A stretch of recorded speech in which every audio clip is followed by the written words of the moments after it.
Hello there, and welcome to episode 2 of Ask Cedars, the show in which I answer your questions. So, without further ado, let's get on with the first question, which is from Elliot Manley on Twitter. Elliot asks, are there Jehovah's Witnesses in China? If so, how does that work given that proselytizing is illegal there?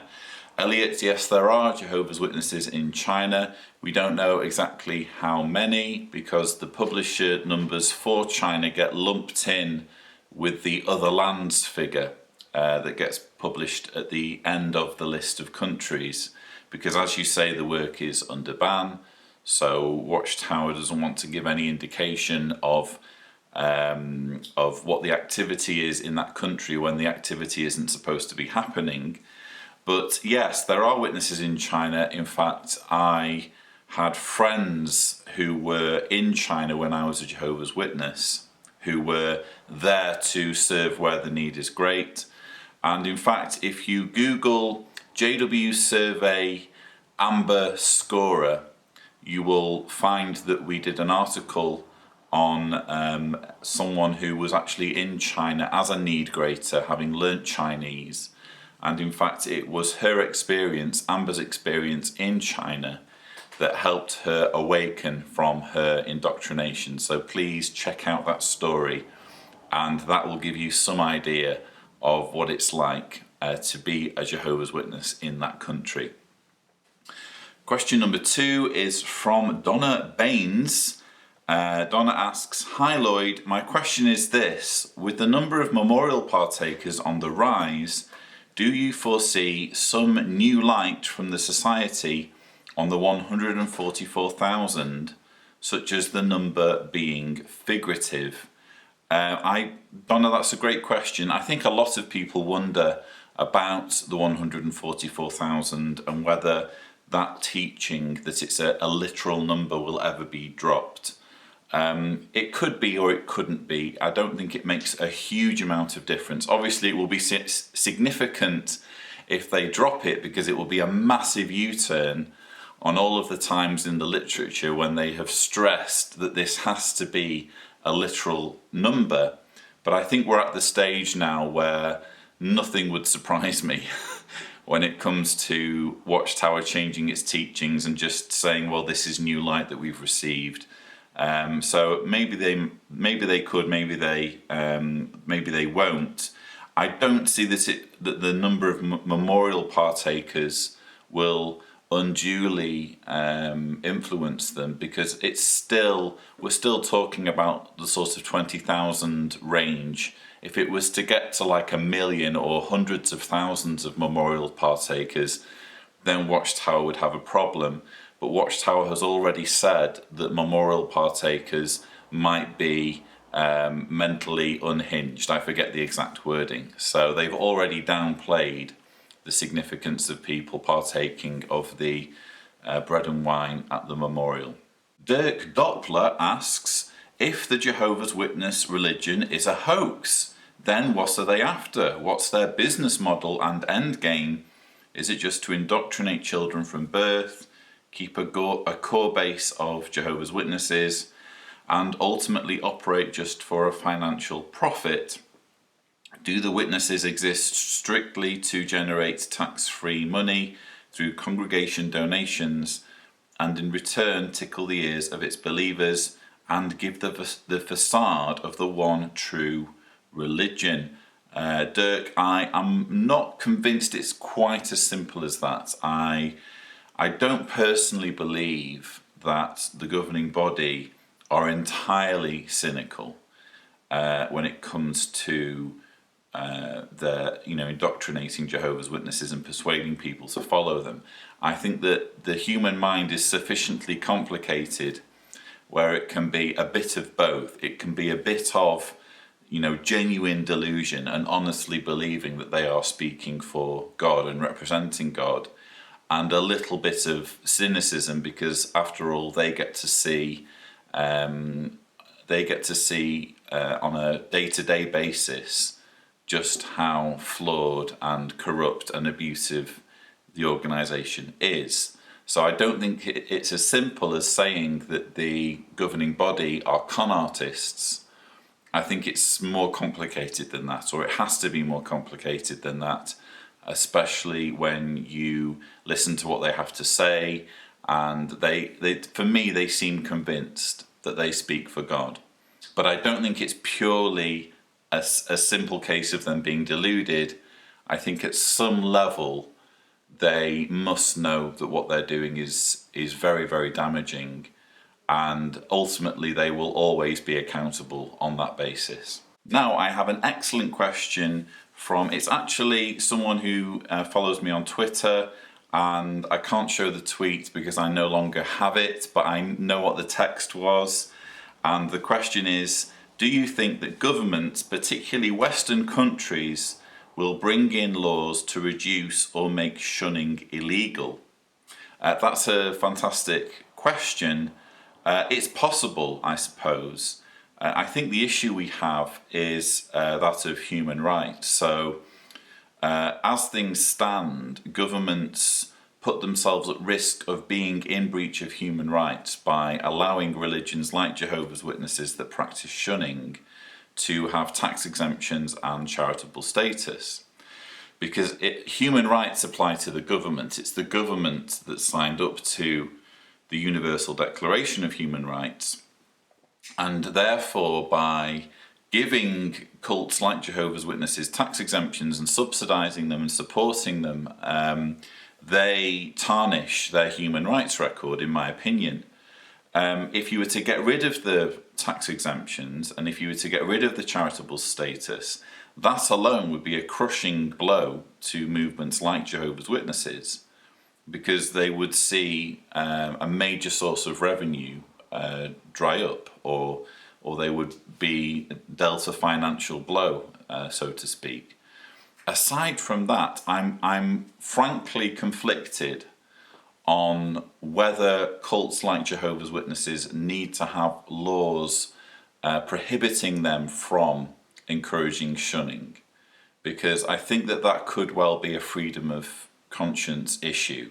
In other words, people need to have the freedom to have terrible, terrible ideas, even if those ideas include, you need to shun this person or that person if it conflicts with my ideas. I would be very wary of governments imposing themselves on religions to the point where people are no longer allowed to have certain ideas, even if they are ideas that I disagree with. So I'm genuinely conflicted when it comes to the extent to which governments should involve themselves in shunning, and particularly in what Watchtower is doing. But I'm open to suggestion on that. I'm interested to see what happens in Belgium, where my friend Patrick Hayek is suing Watchtower for its shunning policy, and he is appealing to Belgian law on discrimination. So I'm kind of interested to see where that goes and what lessons can be learned from what's happening there. So I hope that answers your question. We now go to a voicemail, and this is from Fenrir the God Eater. Hello, Lloyd. This is Fenrir the God Eater. I just watched your rebuttal to the February 2018 JW broadcast, and I got to the part where you discussed the situation in South Korea, where Jehovah's Witness men are imprisoned for refusing to do military service for 2 years.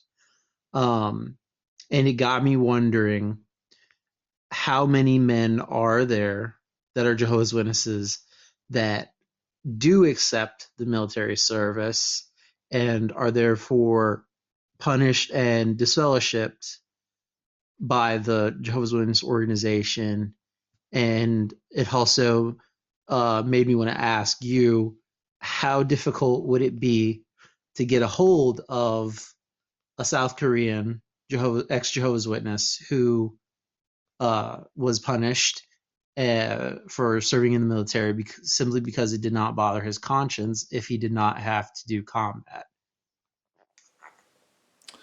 Fenrir, that's a fantastic question. Simple answer is I have no idea how many, if any, South Korean Jehovah's Witness men decide to go through with the military service. And as to your suggestion that I get someone on the channel who's maybe had that experience, I would love to. So if you happen to be watching this video and you are from South Korea and you have undergone problems with the congregation due to accepting military service, please reach out to me and get in touch, and I would love to hear from you. So back to the questions, and Robert on Twitter says, could you do your broadcasting rebuttals at the beginning of the month rather than at the end? Would be a help in talking to a JW who keeps encouraging me to watch this crap. By the way, how do you manage to watch the whole thing? It takes me at least 3 attempts. Robert, that's actually a good suggestion. Frankly, you kind of answered your own question a little bit, because you say at the end, how do you manage to watch the whole thing? I managed to watch it by taking my time with it and only kind of sitting down and watching through the whole thing when I feel like I'm in the right place mentally. And that sometimes is not when it immediately comes out. Sometimes it will take me a while, especially if I've got other things going on, to even watch it before I can start thinking about, what my ideas are and what my rebuttals are and that kind of thing. So that's generally why it takes at least a couple of weeks for me to do the rebuttal. But I take on board your suggestion, and if I can speed up the process at all and do things more quickly, I will try to do that. And incidentally, over the next 4 months, I intend to put out 2 JW broadcasting rebuttals per month, because I have some to catch up on from when I was writing The Reluctant Apostate that I never got round to doing. And I also have the July 2018 JW broadcasting episode, which was leaked. So I get to put that out a few months in advance. So there will be more rebuttals, you'll be pleased to hear, over the next, let's say, 4 months. Robert also asks, how will the Avoid JW situation affect your activism and JW activism in general? That is a good question.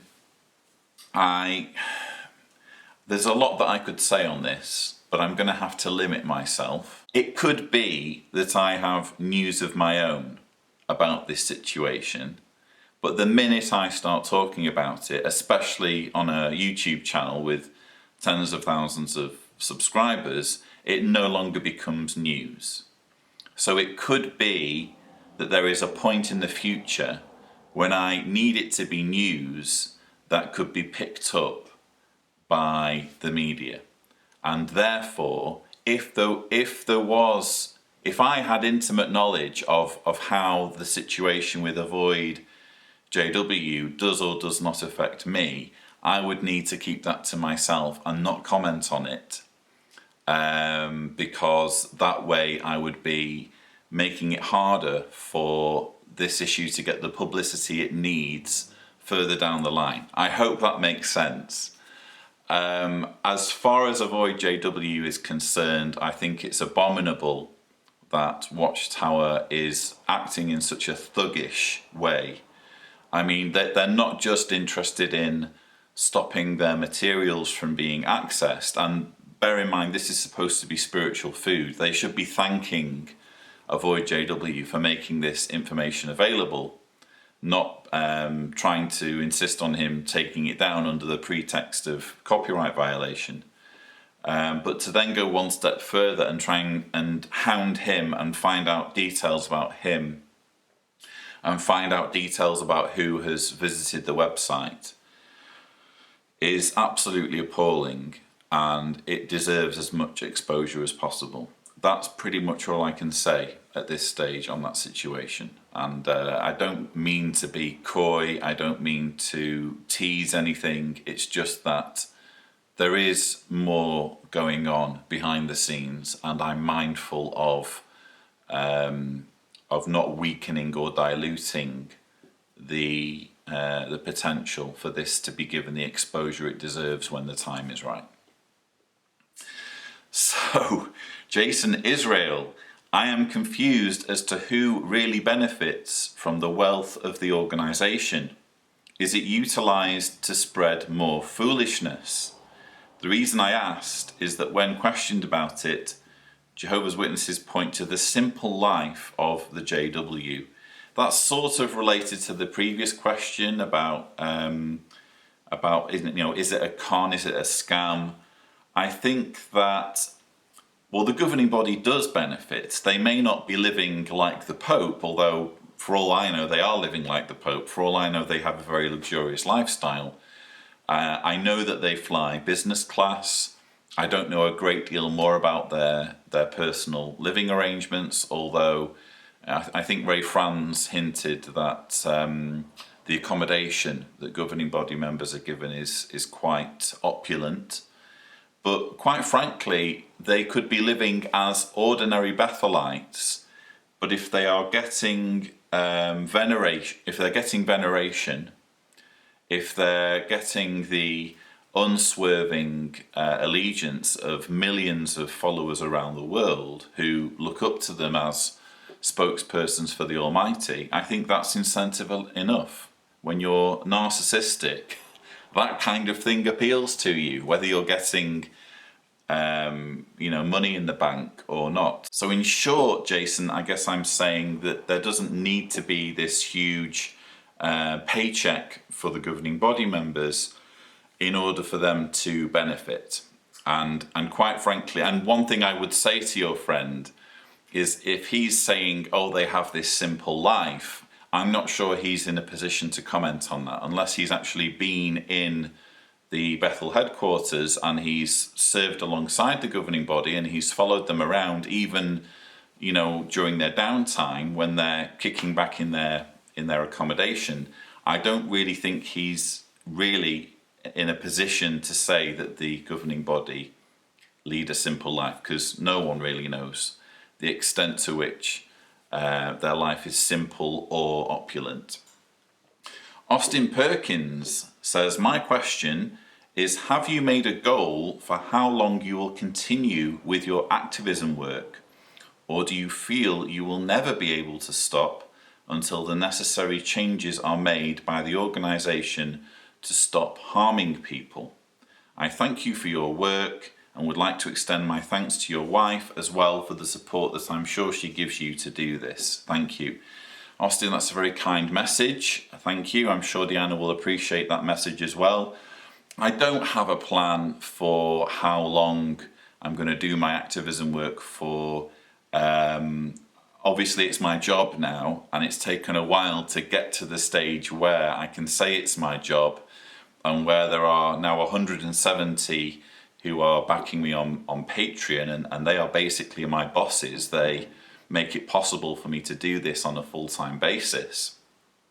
So having worked so hard to get to this point, I don't think I'm going to stop in the next year or so. But there may come a point in the future where I feel as though I've made my contribution and it's time to start winding things down and maybe just put out the occasional book. But for now, I have the wind in my sails and I don't have any intention of quitting in the foreseeable future. Witness This on Twitter says, I have my own thoughts on this. Do you think child indoctrination is a form of child abuse? I've seen and heard others talk about this. What are your thoughts? Yes and no, is the short answer. I think that it is abusive to inflict your unsupported ideology on a vulnerable young mind as though it's absolute fact, especially when it puts that person at a disadvantage. So, for example, if they're learning unscientific things that make absolutely no sense and will make them worse off when they graduate from school, you're not doing your child a favour by doing that to them.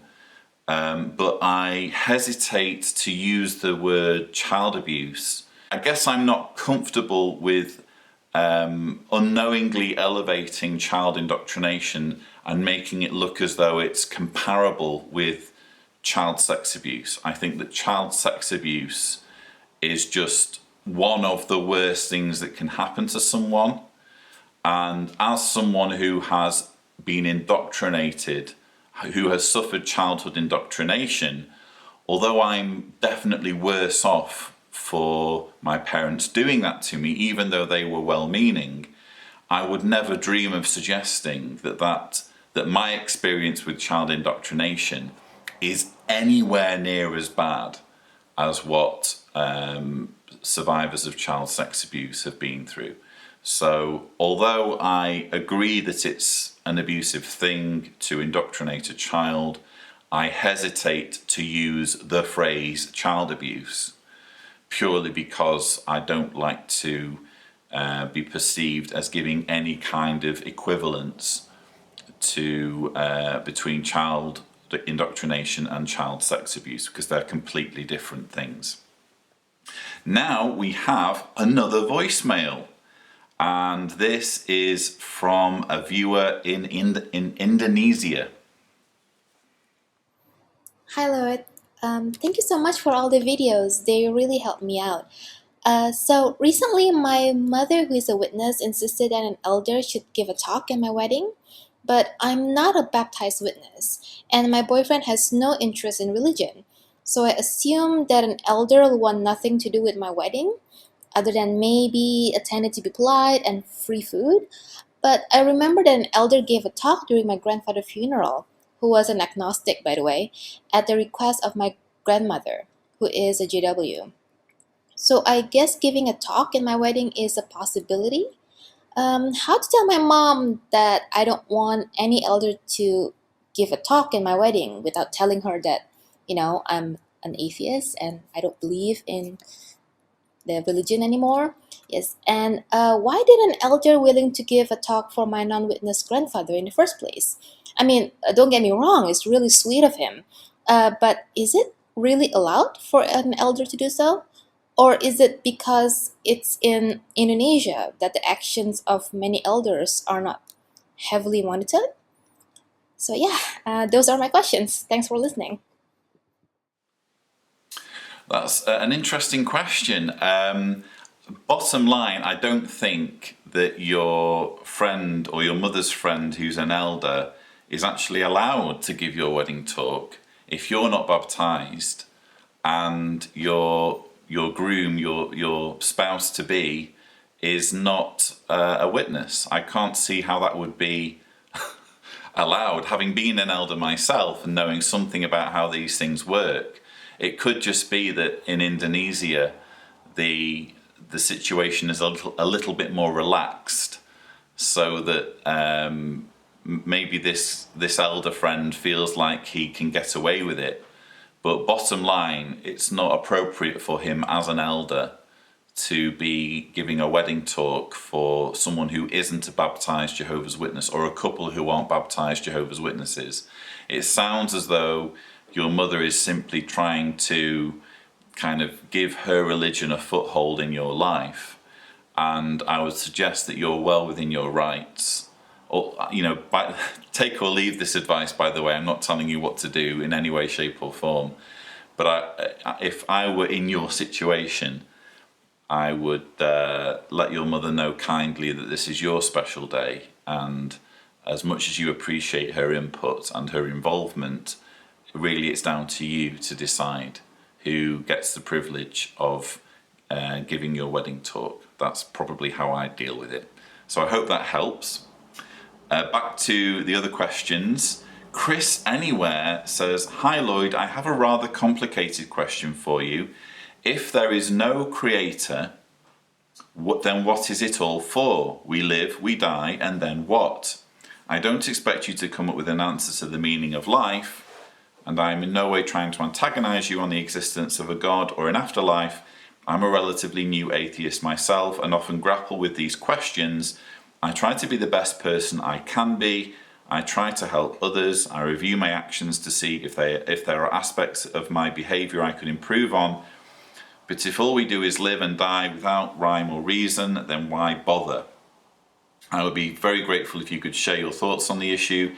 I obviously did a video on this just in the last couple of weeks, a believer's guide to atheism in 9 minutes, and I guess my best answer would be, probably you've watched that since, because this is quite an old comment, but yeah, that's really my answer, is that, you know, the purpose of life is to enjoy living and to accept that life is an extremely rare and improbable gift that we have somehow received. We shouldn't be alive by the laws of probability, but here we are.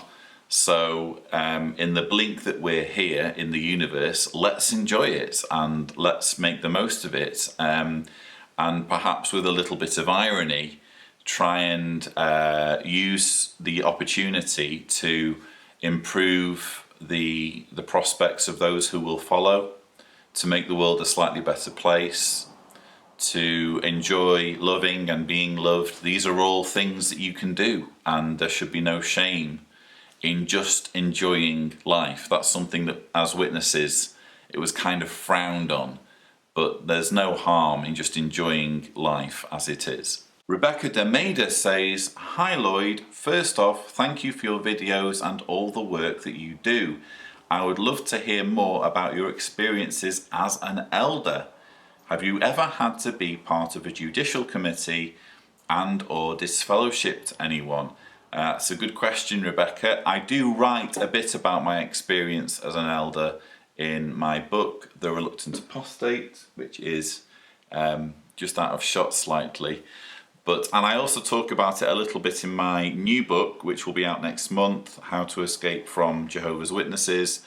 Long story short, I never was involved in any judicial committees, and therefore I'm very relieved to say that I never had to disfellowship anyone. That's actually one of the few things that I'm very grateful for when it comes to my time as a Jehovah's Witness, is that I never had to involve myself in that. Not that it would be a huge disgrace if I had been involved in disfellowshipping someone, because, you know, when you're indoctrinated and you're brainwashed, you can't really be held accountable for that kind of thing. But it just gives me peace of mind to know that I didn't impact anyone's life in that way.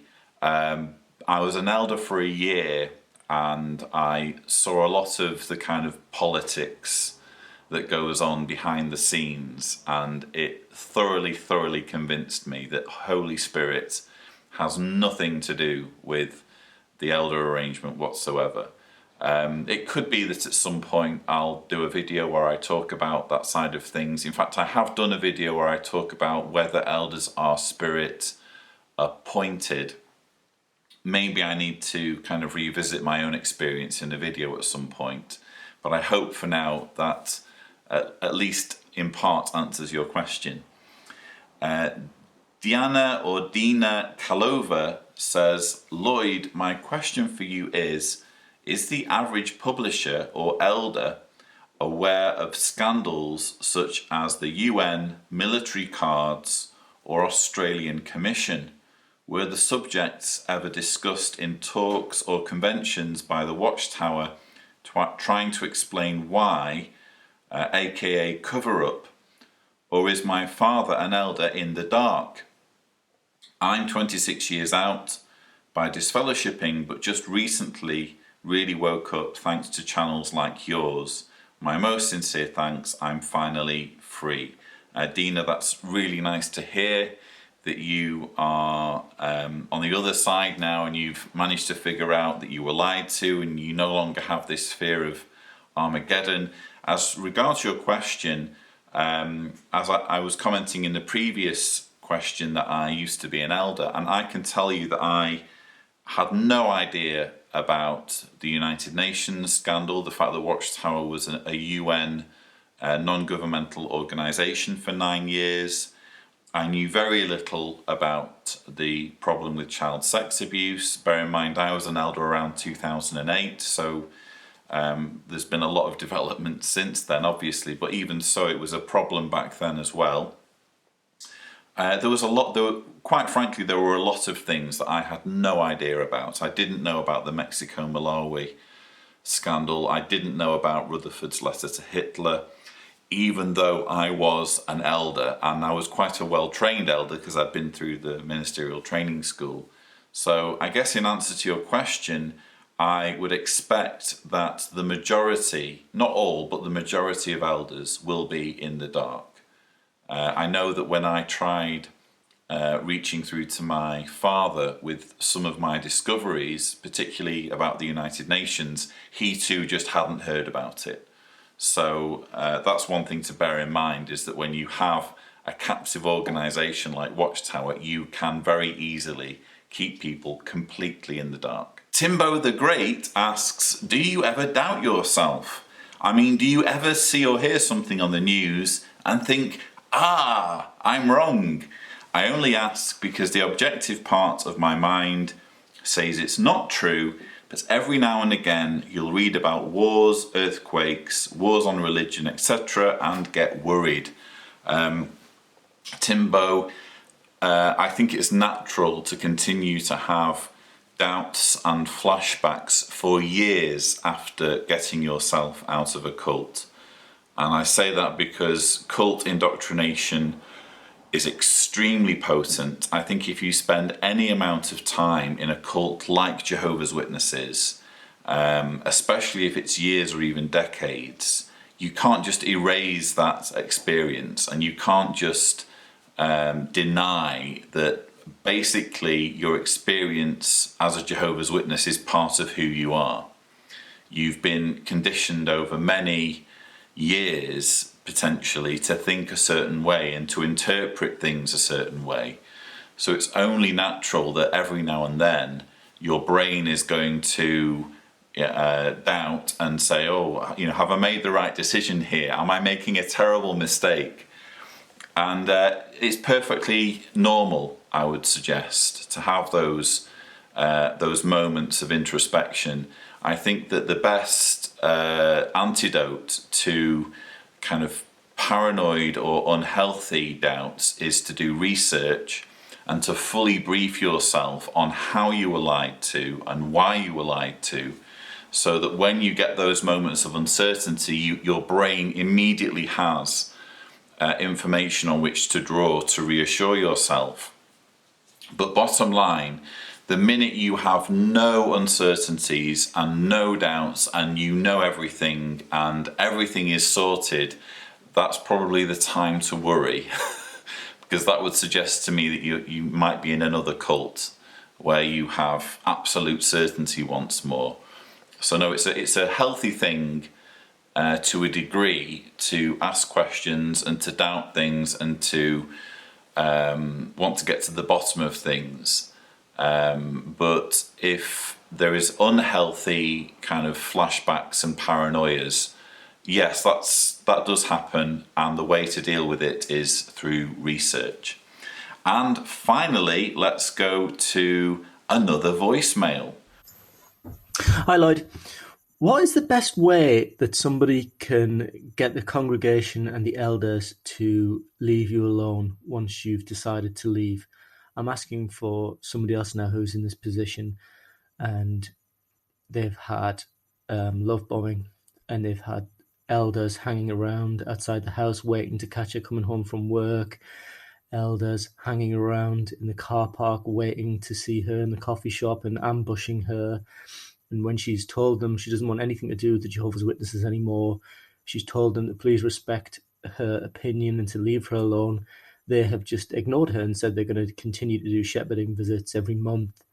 So is there any way to make them listen to you? Thanks very much. Thanks for that, Stephen. I think if I were in that situation where you've already expressed to the elders that you don't have anything to say to them and that you don't have any interest in talking to them, if they're still following me around after I've made that clear, I think my next port of call would be to go to the police. I think it's that serious. There is never a reason or an excuse to stalk someone who's made it clear that they don't want your attention, they don't want to have anything to do with you. So my advice would actually be to go to in this situation would be to go to the local police and give some names. And I think it would be, your friend will probably find that things will change dramatically after the police pay a visit, because bottom line, they don't want the bad publicity of being seen to be stalking people. But in this particular situation, I mean, usually when elders are pursuing someone, they need to give some pretense that they're still interested in remaining as JWs in order to maintain their fade. In this particular situation, it looks like things are a little bit more serious, and yeah, the police need to be involved, I think. So that's pretty much all I have time for, and my camera battery is dying, so I'd better say goodbye now. I hope you have enjoyed this Ask Cedars episode. Please don't forget to send in more questions for Ask Cedars 3. You can do that by tweeting #AskCedars, by leaving a comment under this video, or by going to speakpipe.com/Cedars. But that's all for now. Thank you so much for watching.